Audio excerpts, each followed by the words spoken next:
ಮುಂದೆ ಪರೀಕ್ಷಿತ್ ರಾಜನಿಗೆ ಶುಕ ಮಹರ್ಷಿಗಳಿಂದ ಭಾಗವತ ಉಪದೇಶ. ಪರೀಕ್ಷಿತ್ ರಾಜನಿಗೆ ಶುಕ ಮಹರ್ಷಿಗಳಿಂದ ಭಾಗವತ ಉಪದೇಶ ಆಯಿತು. ಈ ವೇಳೆಗೆ ಅಲ್ಲಿಗೆ ಆಗಮಿಸಿದಂತಹ ಶುಕ ಮಹಾಮುನಿಗಳನ್ನು ಕುರಿತು ಅಂತ್ಯಕಾಲದ ಸಮೀಪದಲ್ಲಿರತಕ್ಕಂತಹ ಮನುಷ್ಯ ಸಿದ್ಧಿಗಾಗಿ ಕೈಗೊಳ್ಳಬೇಕಾದಂತಹ ಕಾರ್ಯ ಏನು, ಆತನು ಏನನ್ನು ಕೇಳಬೇಕು, ಯಾವುದನ್ನು ತ್ಯಜಿಸಬೇಕು, ಏನನ್ನು ಸ್ಮರಿಸಬೇಕು, ಏನನ್ನು ಭಜಿಸಬೇಕು ತಿಳಿಸಬೇಕು ಅಂತ ಹೇಳಿ ಪ್ರಾರ್ಥಿಸ್ತಾರೆ. ಶುಕ ಮಹರ್ಷಿಗಳು ಪರೀಕ್ಷಿತನ ಪ್ರಶ್ನೆಗಳಿಗೆ ಹೀಗೆ ಉತ್ತರಿಸಿದರು. ಸರ್ವಾತ್ಮನು ಸರ್ವಶಕ್ತನೂ ಆಗಿರತಕ್ಕಂತಹ ಭಗವಂತ ಶ್ರೀಕೃಷ್ಣನ ವಿಚಾರವನ್ನು ತಿಳಿ ಧ್ಯಾನಿಸು. ವೇದದಂತೆ ಇರುವ ಮಹಾಮಹಿಮೆಯುಳ್ಳ ಭಾಗವತ ಎಂಬ ಪುರಾಣವನ್ನು ನನ್ನ ತಂದೆ ಕೃಷ್ಣದ್ವೈಪಾಯನ ಅಂದರೆ ವ್ಯಾಸರು ಅವರಿಂದ ಅಧ್ಯಯನ ಮಾಡಿರೋದನ್ನು ಈಗ ನಾನು ನಿನಗೆ ತಿಳಿಸ್ತೀನಿ ಅಂತ ಹೇಳಿದರು. ಭಗವಂತನ ರೂಪವನ್ನು ಮನಸ್ಸಿನಲ್ಲಿ ಸ್ಥಿರವಾಗಿ ಧಾರಣ ಮಾಡಬೇಕು. ಭಗವಂತನ ನಾಮಸ್ಮರಣೆ, ಕೀರ್ತನೆ, ಸ್ತೋತ್ರಗಳಿಂದ ಪೂರ್ತಿಯಾಗಿ ಪರಮಾತ್ಮನನ್ನು ಚಿತ್ತದಲ್ಲಿ ನೆಲೆಗೊಳಿಸಬೇಕು. ಬೇರಾವುದರಲ್ಲೂ ಆಸಕ್ತಿ ತೋರದೆ ಸರ್ವಾಂತರ್ಯಾಮಿಯಾದ ಪರಮಾತ್ಮನಲ್ಲಿ ಮನಸ್ಸನ್ನು ಕೇಂದ್ರೀಕರಿಸಬೇಕು. ಭಗವಂತನ ಲೀಲಾ ವಿನೋದಗಳನ್ನು ನೆನೀತಾ ಇರಬೇಕು. ಬ್ರಹ್ಮನು ಸೃಷ್ಟಿಯನ್ನು ಆರಂಭಿಸೋಕ್ಕೆ ಮೊದಲು ಧಾರಣ ಯೋಗದ ಮೂಲಕ ಭಗವಂತನನ್ನು ಒಲಿಸಿ ಹಿಂದೆ ಪ್ರಳಯ ಕಾಲದಲ್ಲಿ ನಷ್ಟವಾಗಿದ್ದ ಸೃಷ್ಟಿ ವಿಷಯಗಳ ನೆನಪನ್ನು ಮತ್ತೆ ಪಡೆದು ಸೃಷ್ಟಿ ಕಾರ್ಯವನ್ನು ಮಾಡ್ದ. ವೇದಗಳಲ್ಲಿ ತಿಳಿಸಿರುವ ಸ್ವರ್ಗ ಮುಂತಾದ ಕರ್ಮಫಲಗಳಿಗೆ ಆಗದೆ ಭಕ್ತಿಯೋಗದಲ್ಲಿ ನಿರತನಾಗಿ ಪರಮಾತ್ಮನ ಸಾನ್ನಿಧ್ಯವನ್ನು ಪಡೆಯಲು ಪ್ರಯತ್ನಿಸಬೇಕು ಅಂದರು. ಶುಕ ಮಹರ್ಷಿಗಳ ಮಾತನ್ನು ಕೇಳಿದಂತಹ ಪರೀಕ್ಷಿತನು ಸಂಪತ್ತು, ಸಂಸಾರ ಎಲ್ಲದರ ಮೋಹವನ್ನು ಕೂಡಲೇ ತ್ಯಜಿಸಿದ. ಸೃಷ್ಟಿ ಕಾರ್ಯವು ಪರಮಾತ್ಮನಿಂದ ಹೇಗೆ ನಡೆಯುತ್ತದೆ, ಸೃಷ್ಟಿ, ರಕ್ಷಣೆ, ಸಂಹಾರ ಎಲ್ಲವನ್ನು ಭಗವಂತ ಹೇಗೆ ಧರಿಸ್ತಾನೆ, ಆತ ಬ್ರಹ್ಮ, ವಿಷ್ಣು, ರುದ್ರ ರೂಪದಲ್ಲಿಯೂ ಇದ್ದಾನಲ್ವಾ ಅಂತ ಪ್ರಶ್ನಿಸ್ತಾನೆ. ಶುಕ ಮಹರ್ಷಿಗಳು, ರಾಜ, ಪರಮಾತ್ಮನು ಮೊದಲು ಬ್ರಹ್ಮನಿಗೆ ಉಪದೇಶಿಸಿದ, ನಂತರ ಬ್ರಹ್ಮ ತನ್ನ ಪುತ್ರ ನಾರದರಿಗೆ ಉಪದೇಶಿಸಿದ. ಆ ತತ್ವವನ್ನು ಈಗ ನಾನು ನಿನಗೆ ಹೇಳ್ತೀನಿ ಅಂತ ಹೇಳಿ ಪ್ರಾರಂಭಿಸಿದ್ರು. ನಾರದರು ಬ್ರಹ್ಮದೇವನನ್ನು ತನಗೆ ಆತ್ಮಜ್ಞಾನವನ್ನು ಅನುಗ್ರಹಿಸು ಅಂತ ಹೇಳ್ತಾ, ನೀನು ಸೃಷ್ಟಿಕರ್ತ, ಭೂತ, ವರ್ತಮಾನ, ಭವಿಷ್ಯ ಎಲ್ಲವನ್ನು ಅರಿತಿರತಕ್ಕಂಥವನು. ನೀನು ಸೃಷ್ಟಿ ಕಾರ್ಯವನ್ನು ಹೇಗೆ ಮಾಡ್ತೀಯ? ನೀನು ಎಲ್ಲವನ್ನೂ ಬಲ್ಲವನಾದರೂ ದೀರ್ಘಕಾಲ ತಪಸ್ಸನ್ನು ಆಚರಿಸೋದಕ್ಕೆ ಕಾರಣ ಏನು? ನಿನ್ನ ಸ್ವಾಮಿ ಯಾರು? ಹೀಗೆ ಹಲವಾರು ಪ್ರಶ್ನೆಗಳನ್ನು ಕೇಳ್ತಾನೆ. ಆಗ ಬ್ರಹ್ಮ, ನೀನು ಹೇಳೋದೆಲ್ಲ ಸತ್ಯವೇ, ಆದರೆ ಎಲ್ಲಕ್ಕೂ ಕಾರಣಕರ್ತನಾದ ಪರಮಾತ್ಮನ ಅರಿವಾದಾಗ ಸತ್ಯ ಅನ್ನುವುದು ಸಾಕ್ಷಾತ್ಕಾರ ಆಗೋತಕ್ಕಂಥದ್ದು.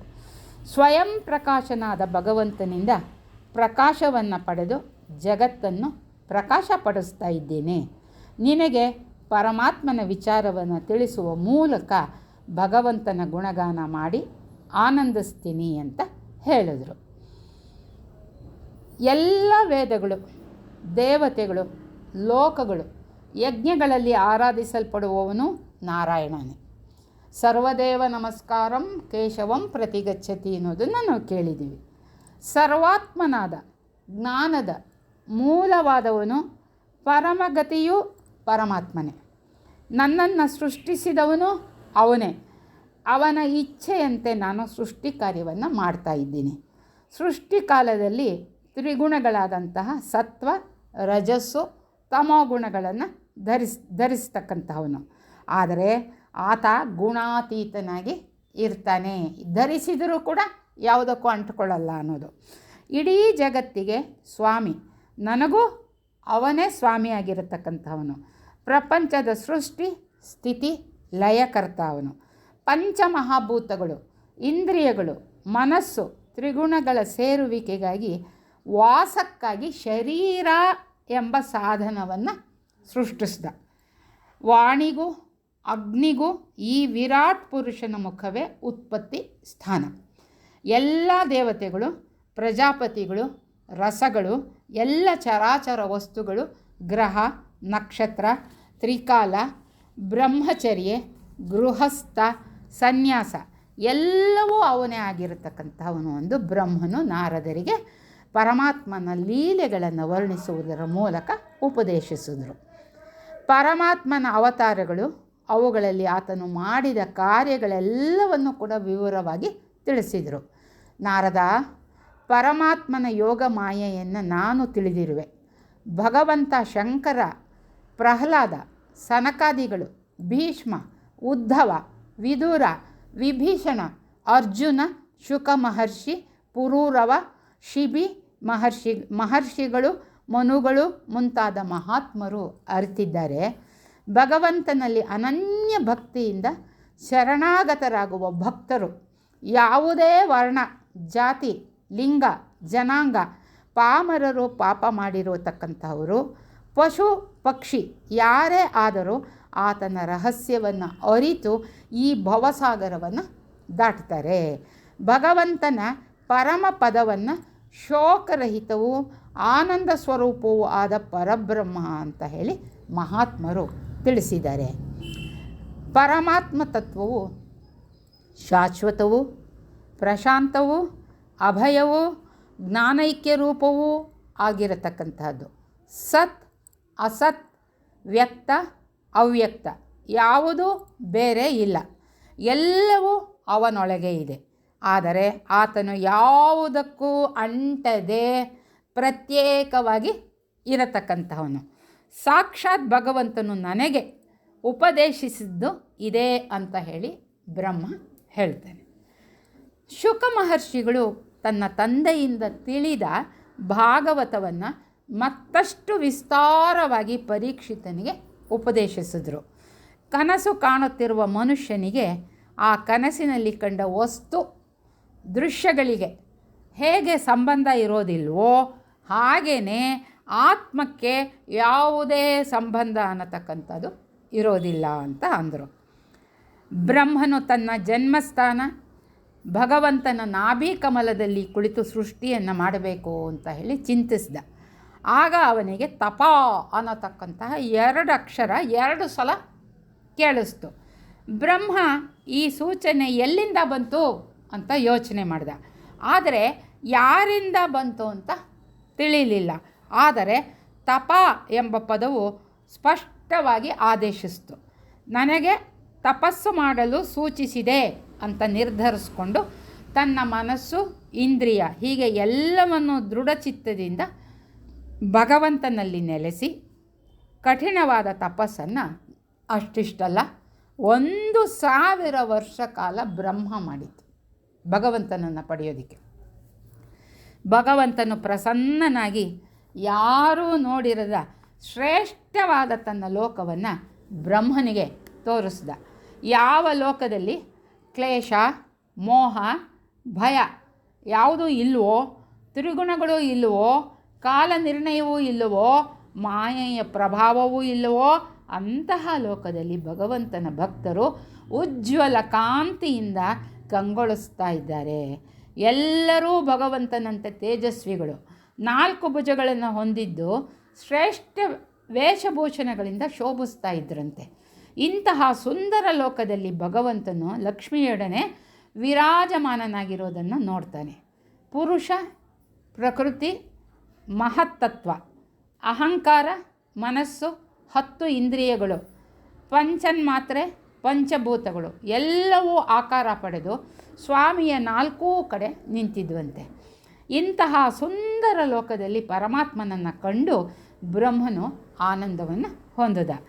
ಭಗವಂತನು ಬ್ರಹ್ಮನು ಸೃಷ್ಟಿ ಮಾಡಲು ಇಚ್ಛಿಸಿರುವುದನ್ನು ತಿಳಿದು ಬ್ರಹ್ಮನನ್ನು ಕುರಿತು, ನೀನು ನನ್ನನ್ನು ನೋಡಿದೆ, ಕೇವಲ ನನ್ನ ಧ್ವನಿ ಕೇಳಿ ತಪಸ್ಸನ್ನು ಮಾಡಿ ನನ್ನನ್ನು ಸಂತೋಷ ಪಡಿಸಿದೀಯ. ಆಗ ನಿನಗೆ ಸೃಷ್ಟಿ ಮಾಡಲು ಅವಶ್ಯಕವಾದ ಕ್ರಮ ತಿಳಿಯದೆ ನೀನು ತೊಂದರೆ ಪಡ್ತಾ ಇದ್ದೆ. ಆದ್ದರಿಂದ ತಪಸ್ಸು ಮಾಡೋ ಹಾಗೆ ತಿಳಿಸಿದೆ. ನಾನು ಸಹ ತಪಸ್ಸಿನಿಂದಲೇ ಸೃಷ್ಟಿ ಕಾರ್ಯ ಮಾಡುವೆನು, ನೀನು ಸಹ ಸ್ಥಿರ ಮನಸ್ಸಿನಿಂದ ಸೃಷ್ಟಿ ಕಾರ್ಯ ಮಾಡು ಅಂತ ತಿಳಿಸಿದ. ನಂತರ ಚತುಶ್ಲೋಕಿ ಭಾಗವತವೆಂಬ 4 ಶ್ಲೋಕಗಳನ್ನು ಭಗವಂತನು ಬ್ರಹ್ಮನಿಗೆ ಉಪದೇಶಿಸಿದ. ಸೃಷ್ಟಿಗೆ ಮೊದಲು ಇದ್ದವನು ನಾನೇ, ಆಗ ನಾನು ಇದ್ದೆನು. ನನಗಿಂತಲೂ ಪರವಾದ ಜಡ ಅಥವಾ ಚೇತನ ಯಾವುದೂ ಇರಲಿಲ್ಲ. ಸೃಷ್ಟಿಯ ಅನಂತರ ಮತ್ತು ಪ್ರಳಯದ ನಂತರ ಉಳಿಯುವವನು ನಾನೇನೆ, ಕೊನೆಗೆ ಉಳಿಯುವವನು ನಾನೇನೆ. ಇದು ನನ್ನ ಸ್ವರೂಪ. ಸರ್ವಾತ್ಮನಾಗಿರತಕ್ಕಂಥವನು ಪರಮಾರ್ಥವಾಗಿರುವ ನನ್ನನ್ನು ಬಿಟ್ಟು ಬೇರೆ ಏನು ಕಾಣುವುದೋ ಅದೆಲ್ಲವೂ ಕೂಡ ನನ್ನ ಮಾಯಾ ರೂಪ. ಮಾಯೆಯು ಸತ್ಯವಾದ ಪ್ರಕಾಶ ಅಲ್ಲ, ಪ್ರಕಾಶದ ಆಭಾಸದಂತೆ, ಬೆಳಕಲ್ಲ ಕತ್ತಲೆಯಂತೆ ಎಂದು ತಿಳಿಯಬೇಕು. ಅದು ಬೆಳಕಲ್ಲ, ಅದು ಬೆಳಕು ಅಂದ್ಕೊಂಡು ಭಾವಿಸಬಾರ್ದು, ಅದು ಕತ್ತಲೆನೇ. ಅದು ನಾನು ಪ್ರಕಾಶಕ್ಕೆ ಬರದೇ ಇದ್ದಾಗ ಮಾತ್ರ ಮಾಯೆ ಅನ್ನತಕ್ಕಂಥದ್ದು ಕಾಣಿಸ್ಕೊಳ್ಳೋದು. ಆದರೆ ನನ್ನಲ್ಲಿ ಮಾಯೆ ತೋರೋದಿಲ್ಲ. ನಾನು ಮಾಯಾತೀತ. ನನ್ನ ಪ್ರಕಾಶವು ಅನುಭವಕ್ಕೆ ಬಂದರೆ ಮಾಯೆ ಅನ್ನೋದು ಗೋಚರಿಸೋದಿಲ್ಲ. ನಾನು ಚಿಕ್ಕದಾದ ದೊಡ್ಡದಾದ ಎಲ್ಲ ಪ್ರಾಣಿಗಳ ಶರೀರದಲ್ಲಿ ಇದ್ದೇನೆ. ಆಕಾಶ ಮುಂತಾದ ಪಂಚಭೂತಗಳು ಪ್ರಾಣಿಗಳ ದೇಹಗಳನ್ನು ಹೊಕ್ಕಿದ್ದರೂ ಒಳ ಹೊಕ್ಕಿಲ್ಲವೆಂದೇ ಹೇಳಬೇಕು. ಏಕೆ ಅಂದರೆ ಅವು ಒಳ ಹೋಗುವ ಮುನ್ನ ಕಾರಣ ರೂಪದಿಂದ ಅವುಗಳಲ್ಲಿ ಇದ್ದೇ ಇದ್ದವು.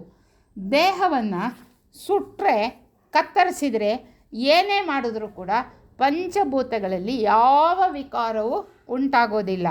ಹಾಗೆಯೇ ನಾನು ಪ್ರಾಣಿಗಳ ದೇಹದೊಳಗೆ ಪ್ರವೇಶ ಮಾಡುವ ಮುನ್ನವೂ ಅವುಗಳಲ್ಲಿ ಪಂಚಭೂತಗಳಲ್ಲಿ ಇದ್ದೆ. ಆದರೆ ಪ್ರಾಣಿಗಳ ಕರ್ಮ ದೋಷ ನನಗೆ ಸೋಂಕುವುದಿಲ್ಲ. ಪರಮಾತ್ಮನು ಇಡೀ ಜಗತ್ತಿಗೆ ಉಪಾದಾನ ಕಾರಣ, ಅದರಲ್ಲಿ ಇರ್ತಾನೆ ಅವನು.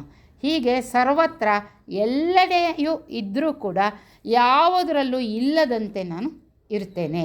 ಸರ್ವವೂ ಸರ್ವಾತೀತವೂ ಆಗಿರುವ ಪರತತ್ವವೇ ಪರಮಾತ್ಮ ತತ್ವ. ಆತ್ಮಸ್ವರೂಪವನ್ನು ತಿಳಿಯೋದಕ್ಕೆ ಬಯಸತಕ್ಕಂಥವರು ವಿಚಾರ ಮಾಡಿ ಅರ್ಥಕೊಳ್ಬೇಕು. ಇದುವೇ ಆಗಿದೆ ಸಾವಧಾನದಿಂದ ಚಿತ್ತದಿಂದ ಸೃಷ್ಟಿ ಕಾರ್ಯ ಮಾಡು ಅಂತ ಹೇಳಿ ಬ್ರಹ್ಮನಿಗೆ ತಿಳಿಸ್ದ. ನಾವು ಇದುವರೆಗೆ ಪರೀಕ್ಷಿತ್ ರಾಜನಿಗೆ ಶುಕ ಮಹರ್ಷಿಗಳಿಂದ ಭಾಗವತ ಉಪದೇಶ ಆದ ಬಗ್ಗೆ ತಿಳ್ಕೊಂಡ್ವಿ. ನಮಸ್ಕಾರ. ತಮ್ಮೊಡನೆ ರಾಜಲಕ್ಷ್ಮಿ ಗೋಪಾಲ್.